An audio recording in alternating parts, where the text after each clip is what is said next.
Next lang po si Reverend.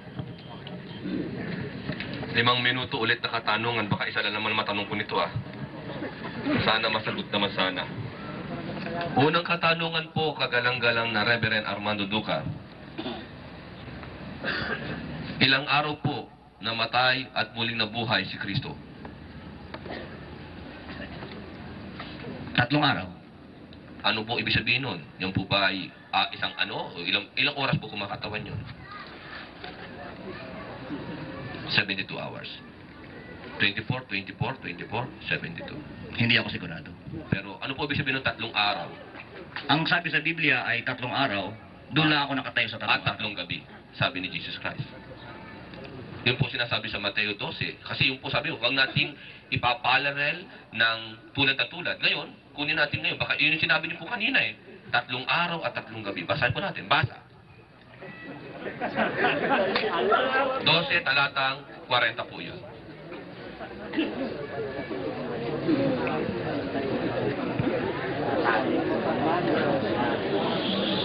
For as Jonah was 3 days And 3 nights yun. in the belly. Yun po.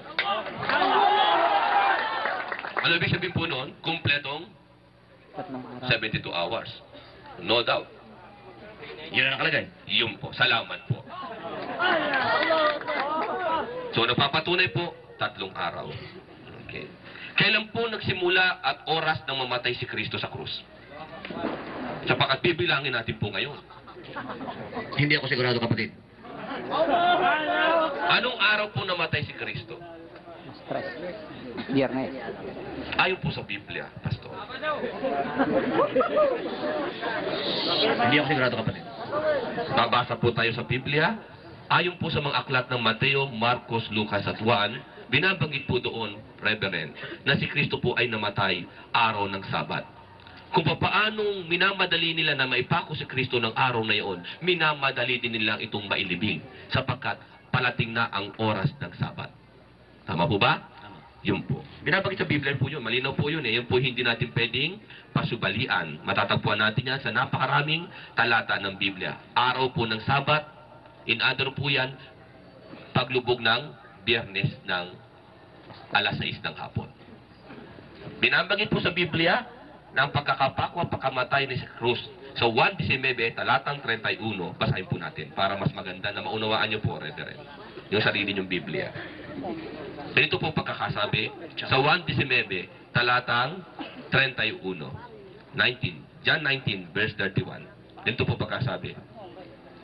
Ang mga Hudyo nga, sapagkat nooy paghahanda upang ang mga katawan ay huwag mga tira sa krus, sa Sabat, sapagkat dakila ang araw ng Sabat na yaon. Araw po ng Sabat, Biyernes po yan. Okay. Anong oras po namatay si Kristo? Nalagutan ng hininga? Binabanggit po yan, Reverend, tutulungan ko na kayo. Lucas 23, 54 hanggang 56. Tignan niyo po Biblia niyo ito Antay mag-ano. Lucas 23, talatang 54 hanggang 56. Babasa po tayo para mas madali nating maunawaan. 54 na po tayo magsimula.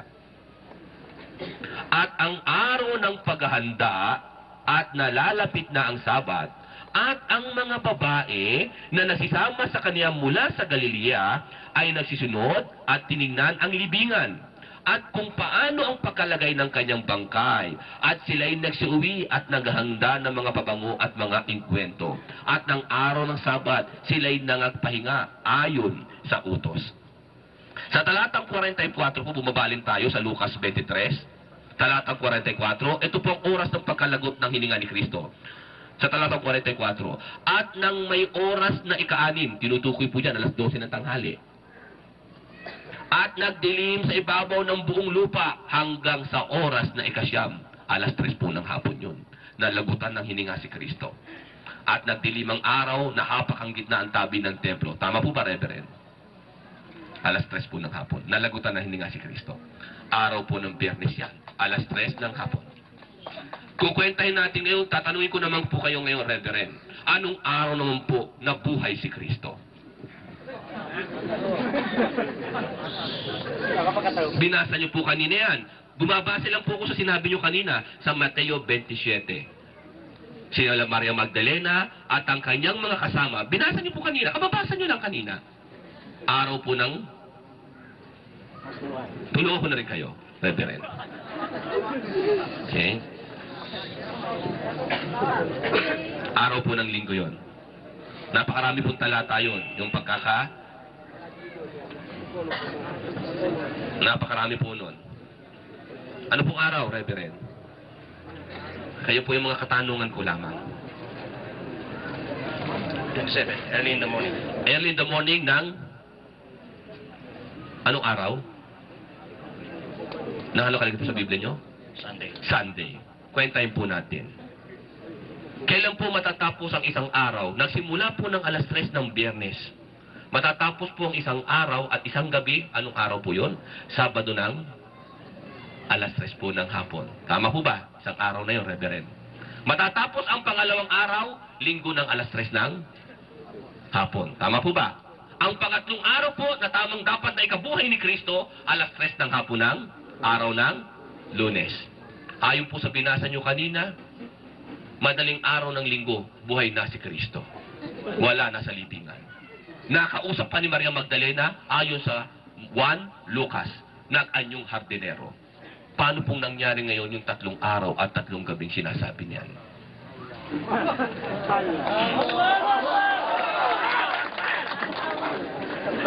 Yung po ang aking katanungan, Reverend. No po, dahil kailangan pong malaman nyo yung bagay na yon. Paano naging 3 araw yun? Wala pa nga pong 2 araw.